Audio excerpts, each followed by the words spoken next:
কাল কিয়ামতের ময়দানে যখন আল্লাহ পাক রব্বুল আলামিন ইসরাফিল আলাইহিস সালাতু ওয়াস সালামকে বলবেন, ও ইসরাফিল সিংহায় ফুঁক দাও। হাসরের ময়দান কায়েম হয়ে যাবে, হাসরের ময়দান সংগঠিত হয়ে যাবে।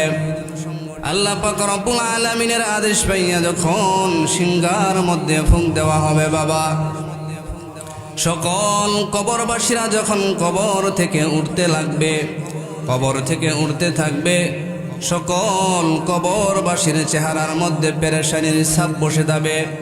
সকলের চেহারার মধ্যে কেমন পেরেশানি পেরেশানি থাকবে। ওই কঠিন ময়দানে আমাকে আল্লাহ তাআলার সামনে হিসাব দিতে হবে, আল্লাহ পাক রব্বুল আলামিনের সামনে দাঁড়াতে হবে। কি জানি অবস্থা আমার হয়ে যায়। সকল উম্মতেরা ইয়া নাফসি করতে থাকবে। ওই কঠিন সময়ের মধ্যে আল্লাহ পাক রব্বুল আলামিন যখন এরকম ভাবে সকল লোকেরা উঠতে থাকবে কবর থেকে, আল্লাহ পাক রব্বুল আলামিন দুনিয়ার জমিনে যাদেরকে হাফেজ হয়েছে, যারা কিনা কুরআনুল কারীম মুখস্থ করেছে, আল্লাহ পাক রব্বুল আলামিনের কুরআন তাদের সাথে সাক্ষাৎ করার জন্য যাবে।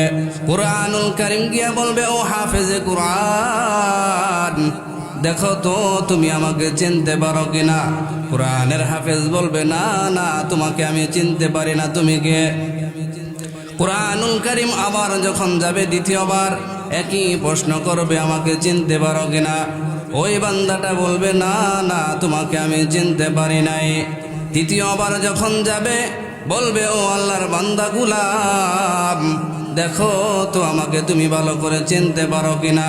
আল্লাহর বান্দাটা বলবে, না না, তোমাকে আমি চিনতে পারি নাই। এরকম ভাবে একবার দুইবার যখন তিনবার ওই বান্দার কাছে যাবে, ওই বান্দাটা অস্বীকার করবে। আল্লাহ পাক রব্বুল আলামিন কুরআনুল কারীমের জবানটাকে খুলে দেবে। কুরআনুল কারীম ডাক দিয়া বলবে, ও বান্দা, আমি হইলাম ওই কুরআন, যে কুরআন তুমি রমজান মাসে রোজা রাখিয়া অনাহারে কষ্ট করিয়া না খাইয়া গলা শুকায়া যাইতো, কিন্তু আমার তেলাওয়াত তুমি বন্ধ করো নাই, আমাকে পড়া তুমি ক্ষান্ত করো নাই। আমি হইলাম ওই কুরআনুল কারীম। ওই কুরআনুল কারীম আবার বলবে, রাত্রিবেলা যখন যখন সকল মানুষ শেষ রাত্রের মধ্যে ঘুমায়া থাকতো, তুমি রাত্রি 2টা-3টা বাজে ওইটা ঠান্ডা পানি দিয়া উযু বানাইয়া, ঠান্ডা পানি দিয়া উযু করে আমাকে তেলাওয়াত করতে, আমি হইলাম সেই কুরআন। আল্লাহ পাক রব্বুল আলামিন বলবে, ও বান্দা, তুমি এবারে কি করো।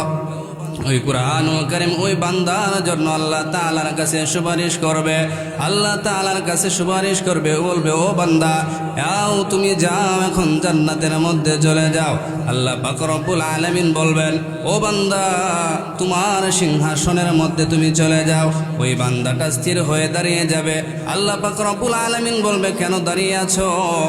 ওই বান্দা হাফেজ সাহেব বলবে, আলেম বলবে, ও আল্লাহ, আমি একা একা জান্নাতে যাব না।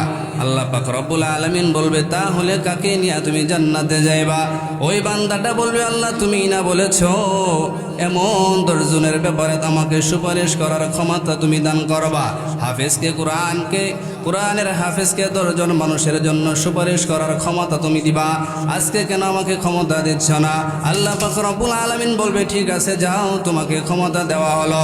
এমন 10 জন ব্যক্তির ব্যাপারে ক্ষমতা দেওয়া হলো, যেই বান্দাগুলো কি হয়ে আছে, জাহান্নাম অবধারিত হয়ে আছে। ওই বান্দাদের ব্যাপারে আল্লাহ তাআলার কাছে সুপারিশ করে করে ওই বান্দাটা কি করবে, 10 জন ব্যক্তিকে জান্নাতে নিয়ে যাইবে। সুবহানাল্লাহ।